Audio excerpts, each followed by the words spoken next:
Hello everybody and welcome back, and let us continue. Basically from here what we want to do is, first of all, we want to find out the name of the database included in this server.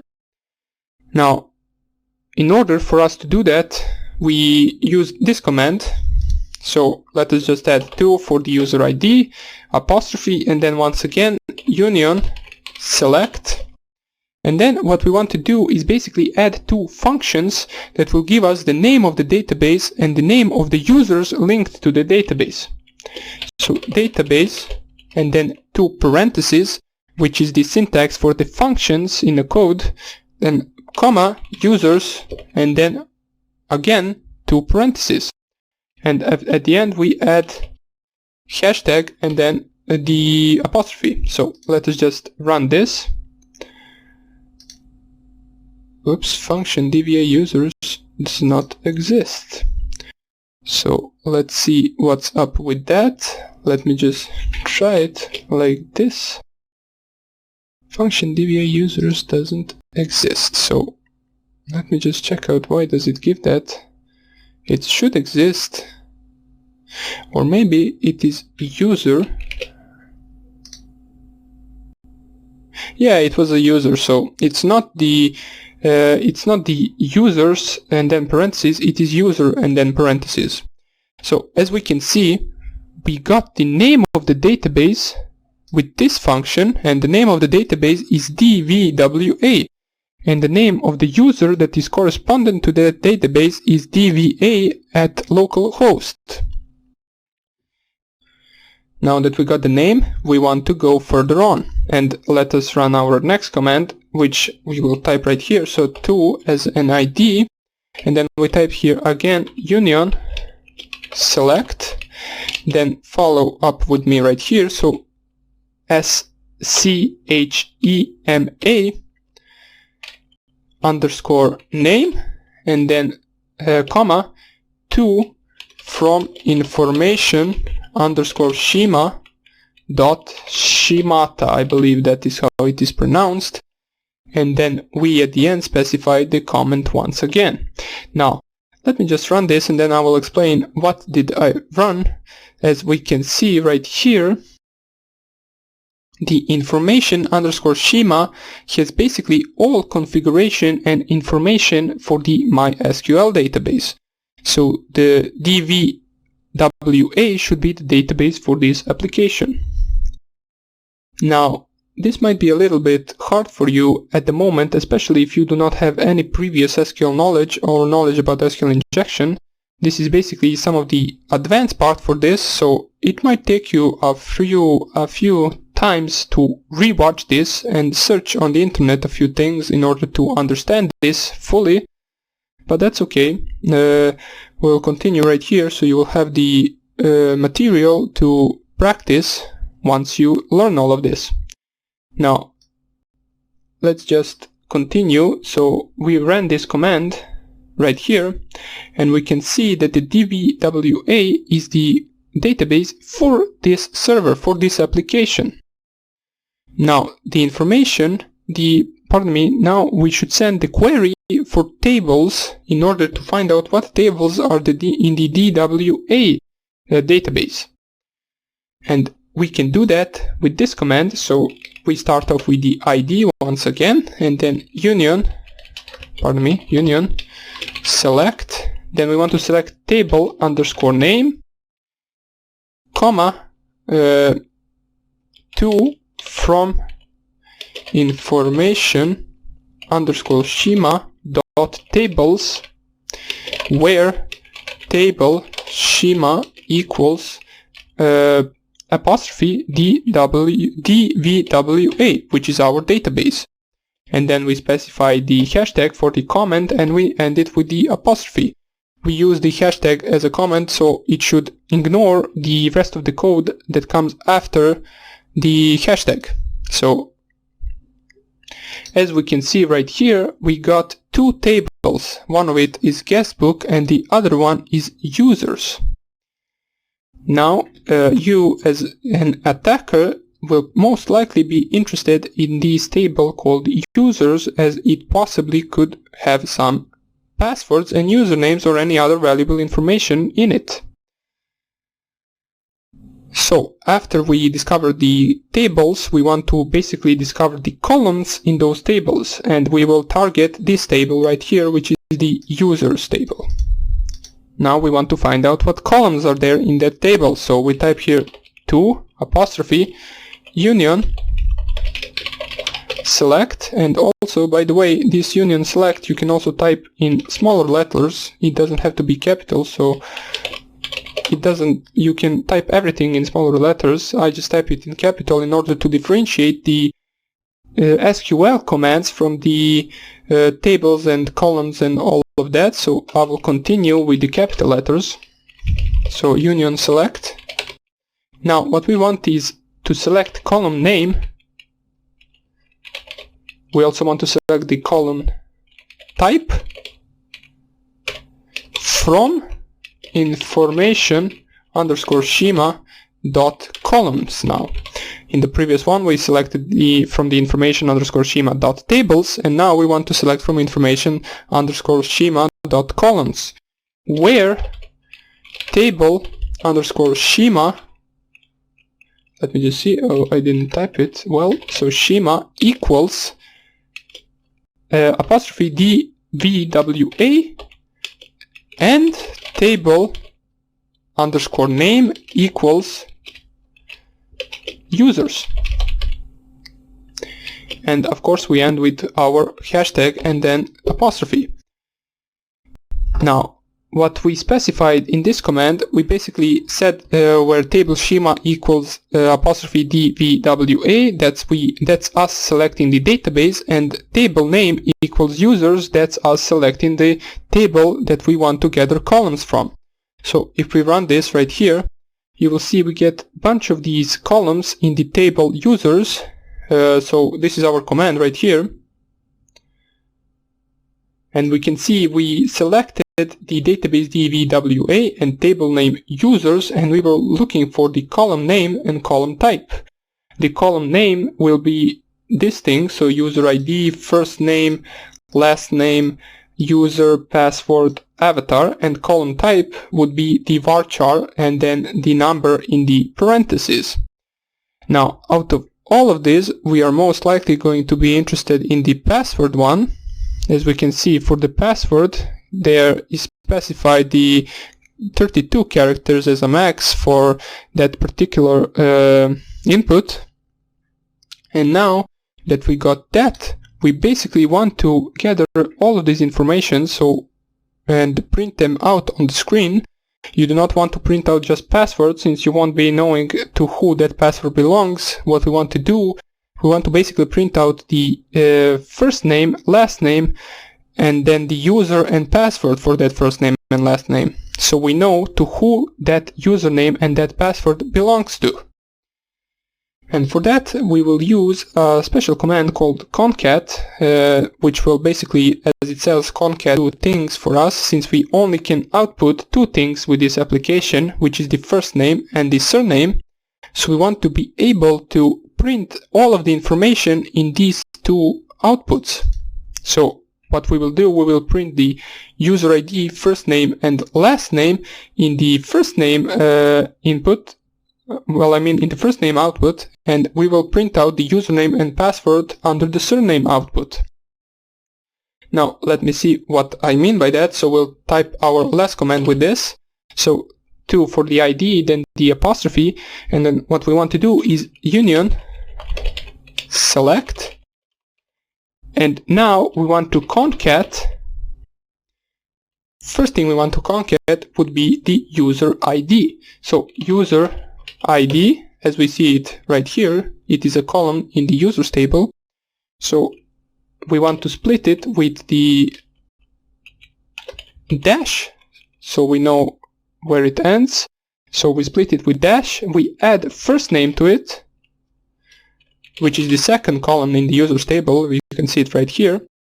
And then we split that by the empty space. So just open up apostrophe and then empty space and then another apostrophe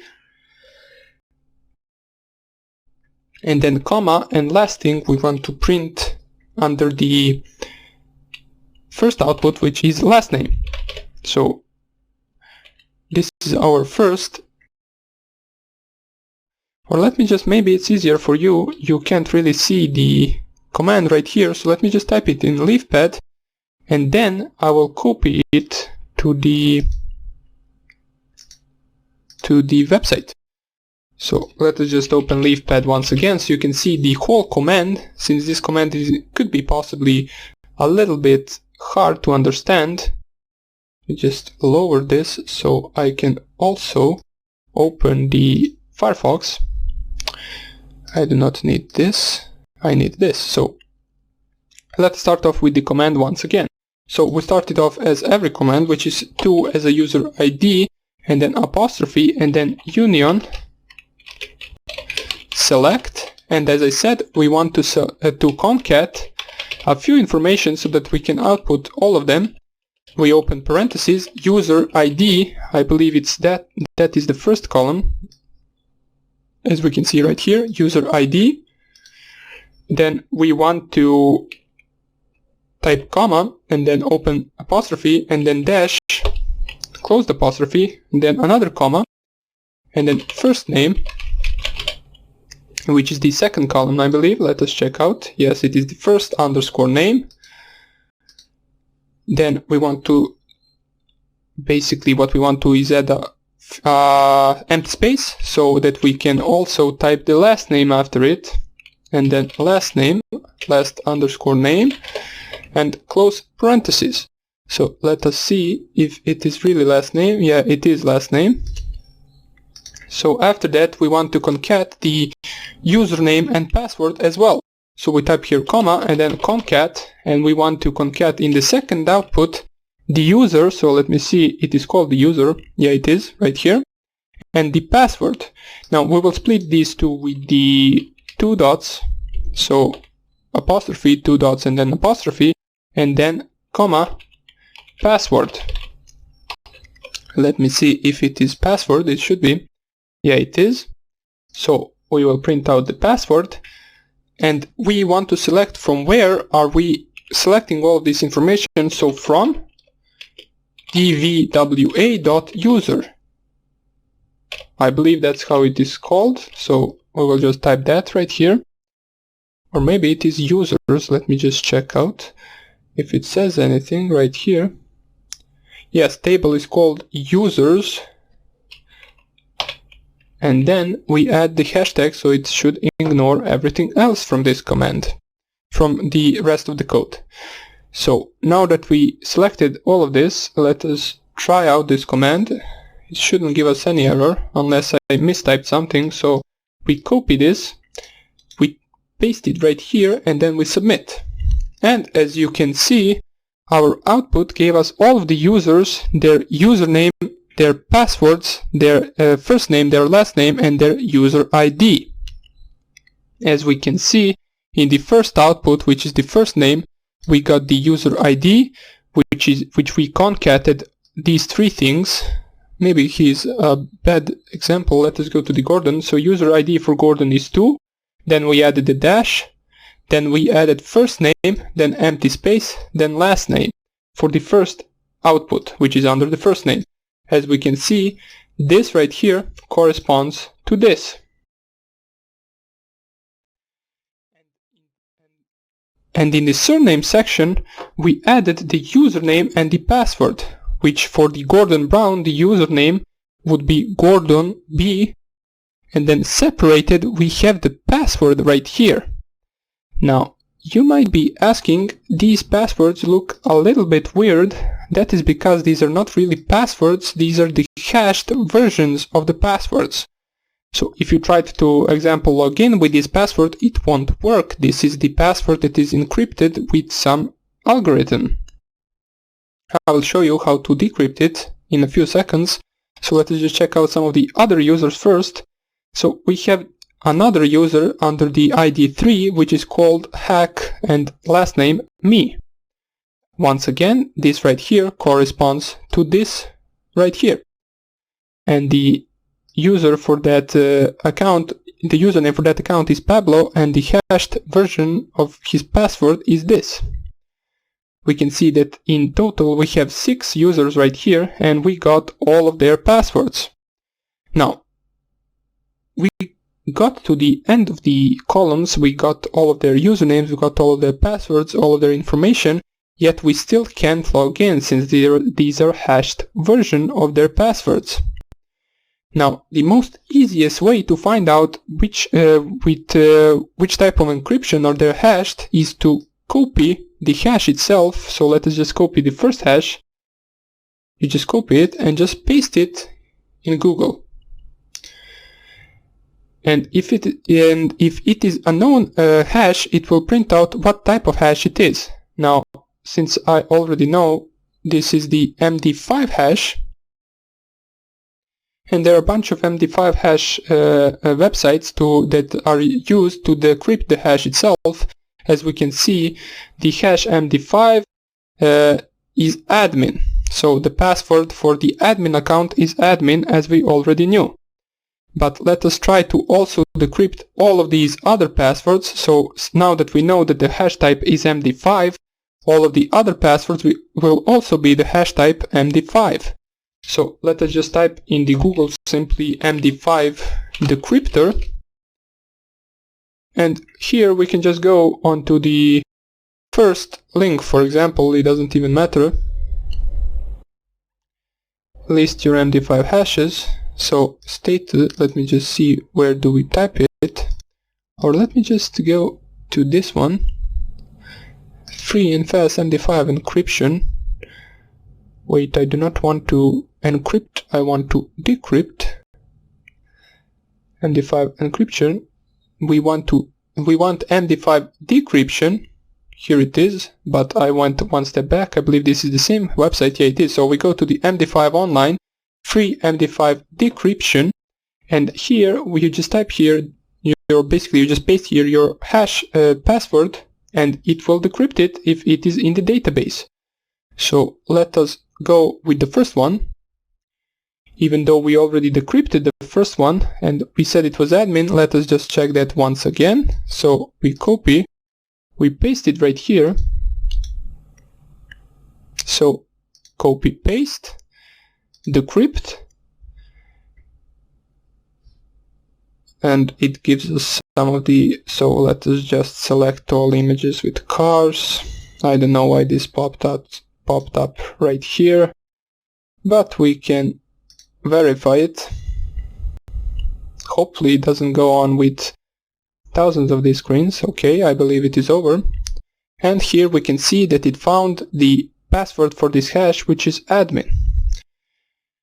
Now let us try another password from different user. So let's go with the Gordon's password. We copy Gordon's hashed value of that password and we type it right here. So paste, decrypt, and once again we get this confirmation.